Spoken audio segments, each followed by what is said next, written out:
그래서 듀오에서 보면 그 2030 결혼 리서치가 발표되는데 1000명의 젊은이들에게 이상형을 물어봤을 때 조건이 이제 나왔는데 이상적인 남편으로는 키가 178.7cm, 연소득 6,067만 원, 자산 3억 3,491만 원, 그리고 나이는 2세 연상, 4년 대학교를 졸업하고 일반 사무직을 가지고 있는 사람이 남편으로서 이상형이다라는 1000명의 평균치를 구했을 때 남자의 평균치가 그 정도 된다라고 이야기합니다. 매년 이걸 제가 보고 있긴 한데 볼수록 아 나랑은 되게 거리가 멀고 있구나 멀어져 가고 있구나 이런 생각들을 하게 됩니다. 뭐 그에 비추어서 이제 남자들은 어떤 여자를 이상적인 아내로 생각했냐면 키는 164.2cm 그리고 연소득은 4,377만 원 그리고 자산은 2억 1,692만 원 그리고 2.3세 연하 4년 대졸 일반 사무직 이런 사람이 이제 이상형이다. 여자로서 이상형이다. 아내로서 이상형이다. 라고 이야기하는데 재밌는 것은 그래서 이 사람들이 중요하게 생각하는 가치관이 뭐냐라고 했을 때 남편의 이상형으로는 성격, 가치관, 경제력 순으로 됐고 아내의 이상형으로는 성격, 가치관, 외모다라고 이제 남자들은 여자들을 이제 성격과 가치관이 맞아야 된다. 그리고 여자들은 남자들의 어떤 성격과 가치관이 맞아야 되는데 경제력, 그다음에 여자들은 성격과 가치관이 맞아야 되는데 외모, 뭐 이렇게 이야기하는 결과를 본 적이 있습니다. 그러니까 성격과 가치관이 중요하다라고 이야기하는데 이 중요하다라는 것은 일단 기본적인 조건이 맞은 다음에 성격이 중요하다. 그러니까 평균적으로 키가 179가 된 다음에 성격이 중요하고 가치관이 중요하고 어떤 연봉과 자산이 갖춰진 다음에 어떤 가치관들이 중요한 거니까 성격이 제일 중요하다라고 이야기하는 것은 사실은 진실되지 않은 이야기다. 나머지 조건들이 갖춰진 다음에 그때 비로소 이제 성격, 그러니까 서류 면접을 통과해야 성격을 본다라는 어떤 생각들, 남자든 여자든 그 두 사람 다 그런 공통점들을 가지고 있는 거 아닌가라는 생각들을 합니다.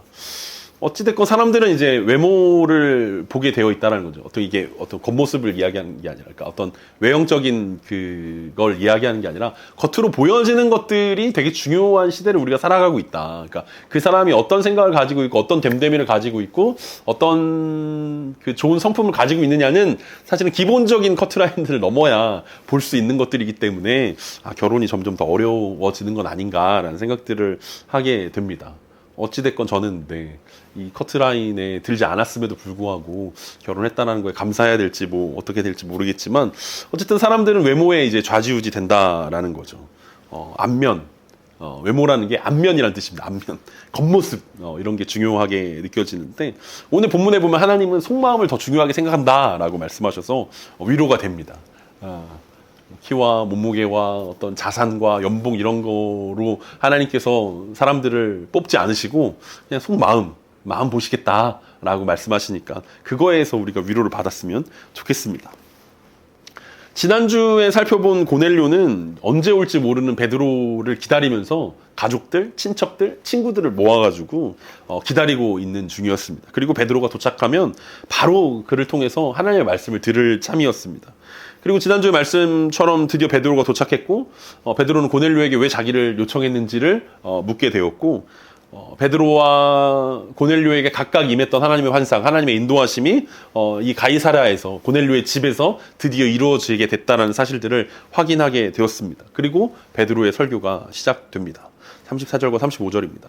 베드로가 입을 열어 말하되 내가 참으로 하나님은 사람의 외모를 보지 아니하시고 각 나라 중 하나님을 경외하며 의를 행하는 사람은 다 받으시는 줄 깨달았도다.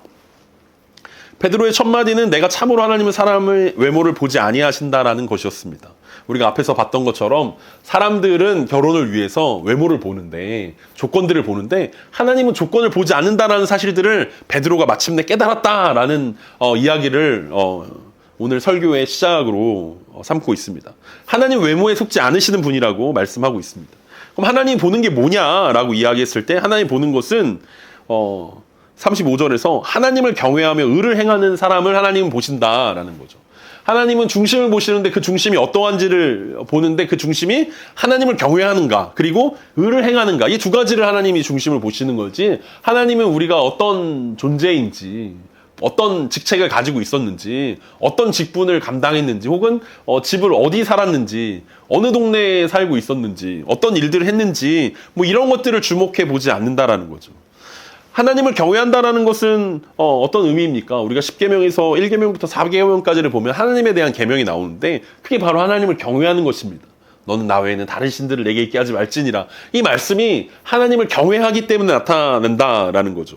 그리고 의를 행한다라는 것은 무엇입니까? 10계명 두 번째 돌판에 나오는 5계명부터 10계명까지에 나오는 이웃을 어떻게 대해야 되는가, 그것이 의를 행하는 삶에 대해서 하나님께서 주목하고 있다라고 이야기할 수 있습니다.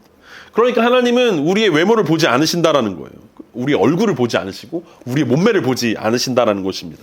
우리의 연봉이나 우리의 인종이나 우리가 사는 곳이나 우리가 타는 차나 우리가 어떤 교육 수준을 가졌느냐, 그리고 우리가 어떤 생각들을 하고 있느냐, 이런 것들을 하나님께서 보고 있지 않으시다라는 거죠.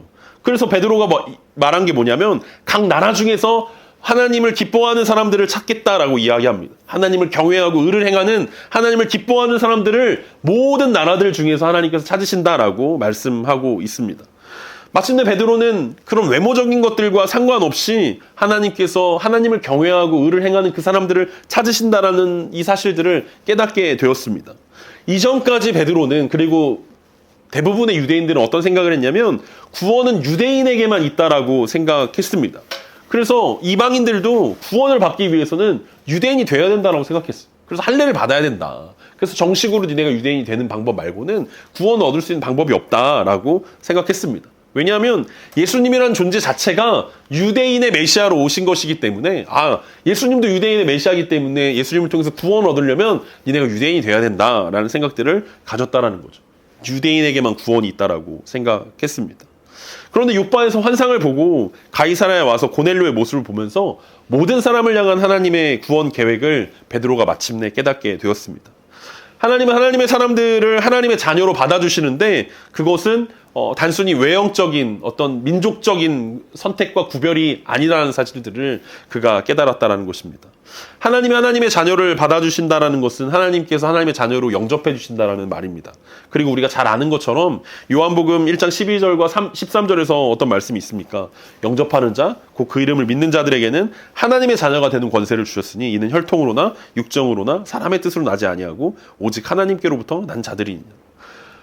그러니까 하나님께서 영접해 주시는, 하나님께서 받아주시는 하나님의 자녀들이 있는데 그 하나님께서 받아주시는 사람들은 어떤 사람이냐면 하나님을 받아들이는 사람이다라고 이야기하면서 그 하나님을 받아들인다라는 것이 하나님을 믿는 것이다, 예수 그리스도를 믿는 것이다라고 요한복음에서 기록하고 있습니다. 그러면서 13절에서 이건 혈통으로 나오는 것도 아니고 육정으로 나는 것도 아니고 사람의 뜻으로 나는 것도 아니다, 오직 하나님께로부터만 이것들이 나온다라고 말씀하고 있는 것입니다. 그래서 하나님의 자녀가 되는 권세가 어디서 나오냐면 하나님으로부터만 나오는 것이다, 유대인으로부터 나오는 것이 아니다 라는 이야기들을 요한이 이제 나중에 하게 됩니다. 우리가 하나님의 선물인 그의 아들 예수 그리스도를 받아들이는 것이 바로 하나님의 자녀가 되는 길이라고 이야기하고 있습니다. 그래서 베드로의 말을 통해서 정리해보자면 하나님은 하나님을 기쁘시게 하는 사람이라면 누구도 예외 없이 하나님의 자녀로 받아주신다라는 것입니다. 여기서 우리가 생각할 때 이것이 조건이 되는 거 아니야? 그럼 하나님을 기쁘시게 하는 사람만 하나님의 자녀가 되는 거야? 라고 생각할 수 있는데 오늘 고넬료의 이야기를 통해서 우리는 선후 관계를 분명히 해야 한다라는 거죠. 하나님을 기쁘시게 하는 사람들이 하나님의 자녀로 받아들이는 것이 아니라 하나님의 자녀라면 하나님을 기쁘시게 한다라고 생각해 볼 수 있다라는 것입니다.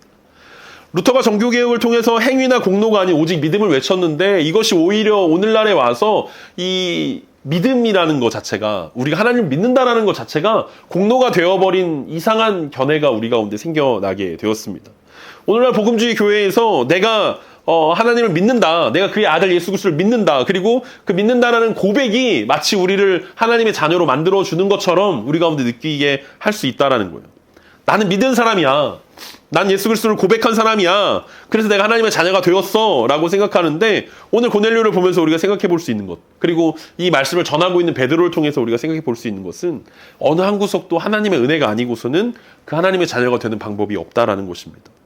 하나님이 고넬료에게, 베드로에게 믿음을 주셨습니다. 그리고 그것을 고백했습니다.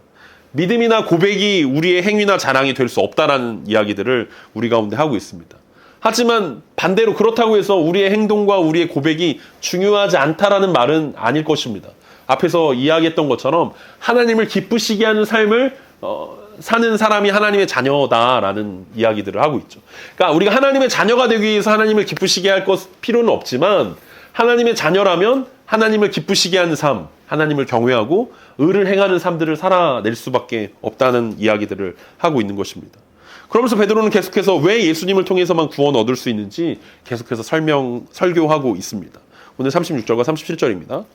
만유의 주 되신 예수 그리스도로 말미암아 화평의 복음을 전하사 이스라엘 자손들에게 보내신 말씀 곧 요한이 그 세례를 반포한 후에 갈릴리에서 시작하여 온 유대에 두루 전파된 그것을 너희도 알거니와. 예수님에 대한 이야기가 워낙 유명했던 것 같습니다. 그래서 이 예루살렘에서 100km나 떨어져 있는 가이사랴에 살고 있는 고넬료와 그의 친구들 그리고 친척들도 다 알고 있다라고 전제하면서 베드로가 설교합니다.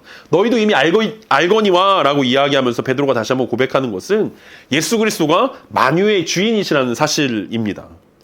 앞서 35절에서 각 나라라고 번역한 단어와 만유라는 단어는 같은 단어입니다. 만유라는 단어가 한자로 되어 있어서 좀 어렵게 느껴지는데 그냥 간단하게 이 땅에 존재하는 모든 것들의 주인이 만유의 주인이라고 주라고 고백한 예수 그리스도입니다. 그러니까 이 땅에 존재하는 모든 것들의 주인이기 때문에 예수님은 유대인들의 메시아뿐만 아니라 이방인들의 메시아이기도 하고 먼데 있는 사람들의 메시아이기도 하다. 그러니까 모든 사람들의 메시아가 바로 예수 그리스도다라고 베드로가 설명하고 있습니다. 그런 예수 그리스도를 통해서 하나님께서 화평의 복음을 전했다라고 말씀하고 있습니다. 우리가 잘 알고 있는 샬롬이라는 단어입니다. 하나님께서 예수 그리스도를 이 땅 가운데 보내시면서 샬롬을 선포하셨다라는 거죠. 하나님께서 천지를 창조하시고 인간을 창조하신 이후에 그들에게 있었던 죄로 인해서 샬롬을 잃어버린 존재들이었습니다. 아무리 유대인들이 하나님의 선택받은 민족이라고 하지만 그들에게는 샬롬이 없었습니다. 우리가 잘 알고 있는 사사기에 보면 얼마나 평안이 없었던 시대를 살아왔는지 우리는 유대인들이 어떤 삶들을 살았는지 알고 있습니다. 열왕기 시대도 마찬가지고 사무엘의 시대도 마찬가지고 어느 시대 하나 꼽을 거 없이 그들은 예수 그리스도가 없었기 때문에 하나님 나라에서 멀리 떨어져 있는 삶들을 살았기 때문에 샬롬하지 않는 시대를 살아왔다는 거죠. 화평하지 않은 시대를 살았다는 거죠. 평화가 없는 삶들을 살아냈다는 것입니다. 많이 가진 사람이건 적게 가진 사람이건 가족들이 많은 사람이건 아니면 혼자 살아가는 사람이건 그 누구도 예외 없이 평화를 얻을 수 없었다는 거예요. 왜냐하면 그 평화는 하나님으로부터만 나오는 건데 하나님을 잃어버렸기 때문에 하나님의 그 평화, 그 샬롬을 경험할 수 없는 존재들이었다는 거죠. 그런데 그 하나님께서 친히 예수 그리스도를 이 땅에 보내심으로 평화를 선언하신 것입니다. 평화 없는 시대 가운데 예수 그리스도를 통해서 평화가 이 땅 가운데 임했다라는 것입니다. 그게 베드로가 이야기했을 때 복음이라고 설명하고 있습니다. 우리 가운데 복음이 주어졌는데 그 복음이 뭐냐면 하나님께서 우리와 화해하기로 하시고 하나님께서 우리 가운데 평안을 주시기로 하시고 하나님께서 우리 가운데 평화를 주기로 하셨다라고. 그래서 예수 그리스도를 보내심으로 그 예수 그리스도가 복음이 되시고 메시아가 되시고 구원자가 되심으로 우리 가운데 평화가 임했습니다라는 이야기가 오늘 베드로의 이야기의 핵심입니다. 구원 얻을 수 없는 사람들에게 하나님의 은혜가 예수 그리스도를 통해서 선포되었다는 것입니다. 그리고 그 은혜를 선포하기 위해서 예수 그리스도가 이 땅에 나셨습니다. 이게 성탄의 의미라는 것입니다. 예수님께서 나신 것으로 끝난 것이 아니라 그 다음에 어떻게 되었습니까? 세례 요한의 세례와 함께 예수 그리스도께 성령이 비둘기처럼 내려오셨습니다. 그리고 하늘로부터 음성이 들렸습니다. 어떤 음성입니까? 예수님이 세례 요한에게 세례 받으실 때 성령이 비둘기처럼 임하면서 하나님의 음성이 이는 내 기뻐하는 자요 내 사랑하는 아들이다 라는 말씀이 임하셨습니다. 한마디로 예수 그리스도가 메시아다라는 사실들을 하늘의 음성을 통해서 확인시켜 주신 것입니다. 그 이후로 예수님은 공생의 3년의 시간들을 살았는데 갈릴리로부터 시작해서 온 유대에 이르게 되셨습니다.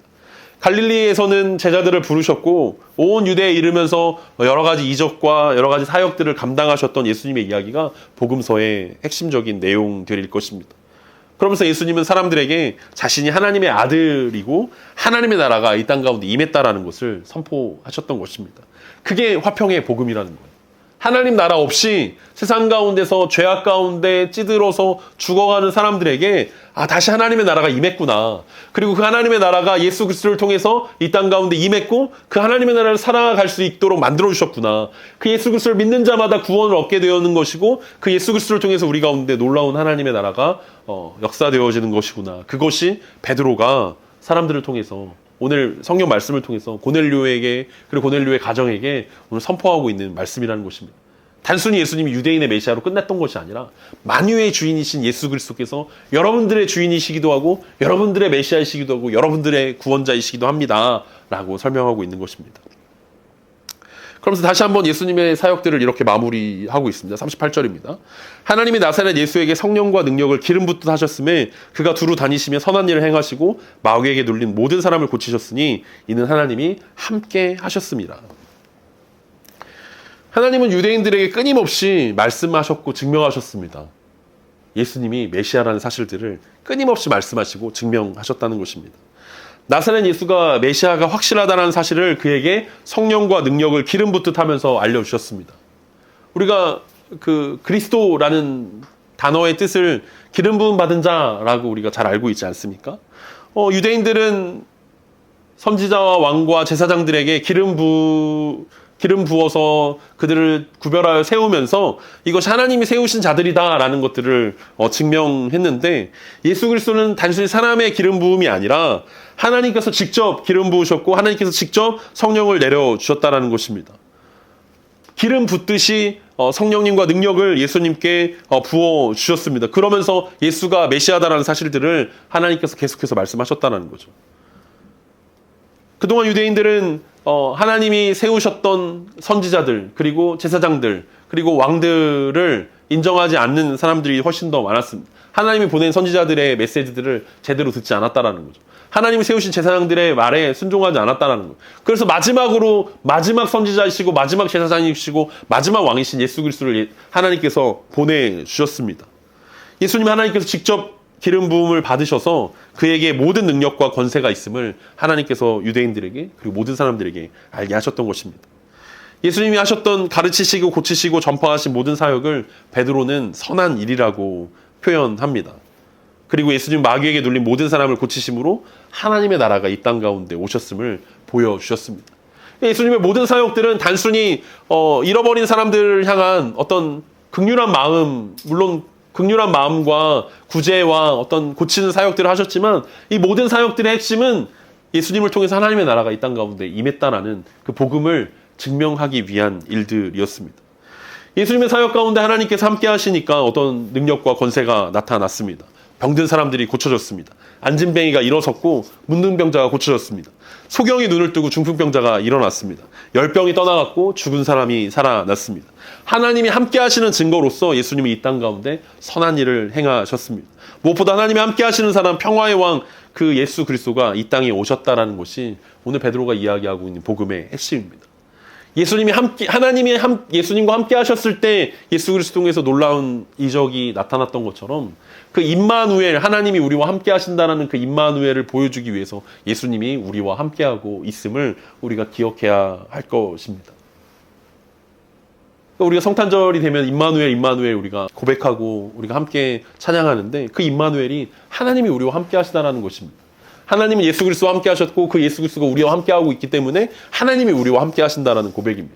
하나님이 우리와 함께 하신다라는 그 임마누엘의 고백은 우리가 더 이상 샬롬이 없는 평화가 없는 세상 가운데 살아가는 것이 아니라 예수 그리스도를 통해서 평화가 우리 가운데 임하게 되었고 우리가 마침내 하나님의 자녀가 되었고 하나님의 나라를 살아갈 수 있는 존재가 되었다라는 것을 우리 가운데 말씀하고 있는 것입니다.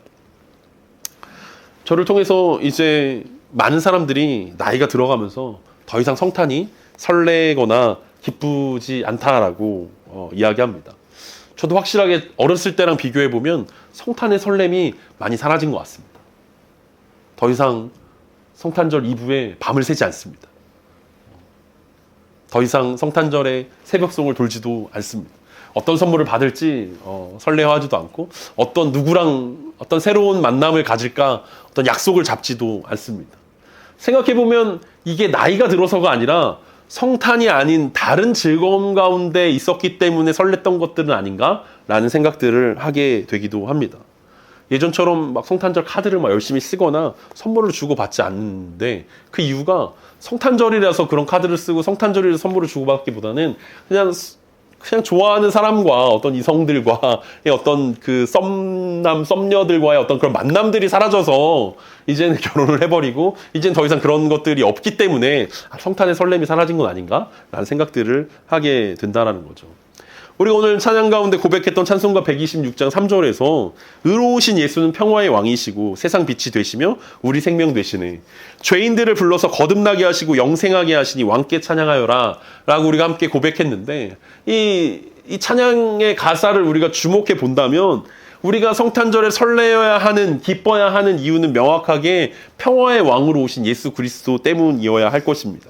그리고 그 예수 그리스도가 죄인들을 불러주셨고 거듭나게 하셨고 우리 가운데 영생을 허락하셨기 때문에 우리가 설레고 기뻐해야 하는 성탄인데 사실은 우리 어렸을 때는 그런 생각들을 많이 못했다라는 거죠.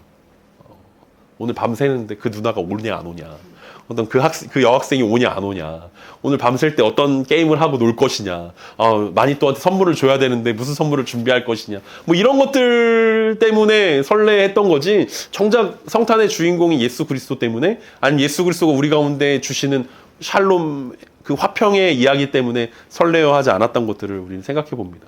그렇다면 이제 나이 든 이 시점에서 우리가 성탄의 원래의 목적들을 주목해야 할 필요가 있다라고 생각할 수 있을 것입니다. 나이가 들어서 혹은 결혼을 해서 설렘이 줄어들 수 있다면 분명하게 우리는 성탄의 의미들을 다시 돌아봐야 한다라는 거죠. 우리와 하나님을 화평하게 만들어주시는 예수 그리스도가 성탄의 주인공이라는 사실들을 우리가 성탄절마다 우리가 하는 말씀이긴 하지만 우리가 다시 한번 우리 삶 가운데 우리의 머릿속에 각인시켜야 될 것입니다. 만유의 주인, 이 땅에 존재하는 모든 피조물들의 주인이 예수 그리스도라는 사실입니다. 그리고 그분을 영접하는 것이 가장 중요한 일이 될 것이라는 것이 성탄의 핵심일 것입니다. 우리가 잘 알고 있는 것처럼 요한계시록 3장 20절에 보면 볼지어다 내가 문 밖에 서서 두드리노니 누구든지 내 음성을 듣고 문을 열면 내가 그에게로 들어가 그와 더불어 먹고 그는 나와 더불어 먹으리라. 오늘 예수님께서 하나님과 함께 하셨고 하나님과 함께 하심을 통해서 이 땅 가운데서 하나님이 우리와 함께 하신다는 사실들을 우리 가운데 말씀해 주시고 평화의 왕으로, 화평의 왕으로 우리 가운데 찾아오셨습니다. 그렇다면 우리가 해야 되는 일들은 문을 열고 그분을 영접하는 일들일 것입니다. 혹시 그리스도를 향해 마음의 문을 열고 그분을 영접하셨습니까? 그런데 성탄이 됐는데도 우리 마음 가운데 기쁨이 없고 설렘이 없다면 어느덧 문을 연 것이 우리의 공로가 되어서 감격과 은혜가 사라진 것은 아닌지 다시 한번 고민해 봐야 할 시간일 것입니다. 여러분, 그 어느 누구도 문을 연 것이 공로라고 말하지 않습니다. 택배가 오고 치킨이 배달 왔을 때 문을 열어서 그것을 받아들이는 거지, 그것이 내가 어떤 노력이나 내 공로가 되어서 내가 문을 열었기 때문에 치킨이 온 거야, 내가 문을 열었기 때문에 택배를 받을 수 있는 거야 라고 아무도 이야기하지 않는다는 거죠. 마찬가지로 예수님께서 우리의 마음의 문을 두드리시고 그래서 마침내 우리가 문을 열어서 예수님을 영접했다면 그것은 우리의 공로가 아니라, 우리의 고백 때문이 아니라, 내가 믿는다라는 그 행동 때문이 아니라 예수님께서 우리의 삶 가운데 샬롬으로 찾아오셨기 때문이다라는 사실들을 우리가 생각해 봐야 할 것입니다. 그래서 다시 복음으로 돌아가야 하는 것입니다. 문을 연 것 때문이 아니라 예수님께서 우리 마음 가운데 찾아오셨기 때문에 우리 가운데 샬롬이 시작되었기 때문에 그렇습니다. 우리의 믿음을 공로라고 생각하고 있다면 다시 은혜 가운데 나아가야 할 것입니다. 문을 연 것 때문에 예수님이 오신 것이 아니라 예수님이 오셨기 때문에 우리가 문을 열게 된 것입니다. 고넬료가 그러하지 않았습니까? 고넬료가 착하게 살았고 의로운 사람이었고 기도를 많이 했고 구제를 많이 했기 때문에 예수님께서 찾아가신 것이 아니라 예수님께서 그의 마음 가운데 찾아가셨기 때문에 그가 그렇게 살 수 있었다라는 것입니다. 그리고 마침내 그 문 앞에서 예수님께서 두드리시고 베드로를 통해서 그 말씀으로 확정해 주셨다라는 것입니다. 우리는 은혜 받을 만한 외모를 갖추지 못했음에도 불구하고 외모로 취하지 않으시는 하나님께서 은혜로 우리의 삶 가운데 찾아주셨습니다. 만약 외모로 은혜를 주셨다면 이방인 중에 이방인인 우리에게 복음이 어떻게 전해질 수 있었겠습니까? 어떻게 우리의 삶 가운데 예수님이 찾아올 수 있었겠습니까? 유대인과 전혀 상관없는 이방인의 중에 이방인 우리 가운데도 하나님의 복음이 찾아올 수 있었던 것은 하나님께서 외모로 사람을 취하지 않으시고 민족으로 사람을 구별하지 않으시고 세상의 지위와 고하를 막론하고 우리 가운데 찾아오셨기 때문일 것입니다. 혹시 우리 삶 가운데 아직 문을 열지 못하고 예수님을 영접하지 못했다면, 고넬료처럼 그리스도를 향한 믿음을 찾고 있다면 이제 우리의 마음의 문을 열 차례일 것입니다. 예수님께서 우리에게 들어오셔서 우리와 함께 하시면서 우리에게 화평을 주실 것이기 때문에 우리 요한계시록 3장 20절의 말씀들을 기억하면서 우리 문 밖에 서서 우리의 마음의 문을 두드리시고 우리와 함께 먹고 함께 하나님의 나라를 살아내기를 기대하는 예수님과 함께 하기로 우리가 결단하는 성탄이 되었으면 좋겠습니다. 이 성탄절에 우리가 기억해야 되는 것은 예수님께서 우리의 마음의 문을 두드리시면서 화평의 복음을 우리 가운데 전하고 있다는 사실입니다. 세상 가운데서 어떤 부의 많음과 적음을 통해서 우리 가운데 화평이 있지 않습니다. 여자친구를 통해서 화평이 임하는 것도 아닐 것입니다. 우리에게 주어지는 화평은 하나님과 바른 관계에서 오는 화평입니다. 하나님과 바른 관계는 하나님을 믿는 믿음 가운데 있는 것이고, 그 믿음이 앞에서 얘기했던 하나님을 기쁘시게 하는 삶이라는 사실들을 우리가 기억해야 합니다. 우리가 문을 열고 예수님을 받아들였다면 우리는 하나님을 기쁘시게 하는 삶들을 자연스럽게 살아내게 될 것입니다. 왜냐하면 하나님의 자녀의 가치는 하나님을 기쁘시게 하는 것에 있기 때문입니다.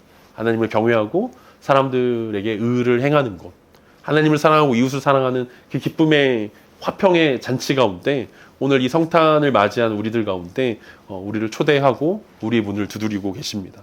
우리의 마음의 문을 열어서 주님을 영접하고 주님께서 우리를 영접하는 그 놀라운 성탄의 복음을 우리가 함께 누리는 귀하고 복된 성탄절이 되길 간절히 소망합니다.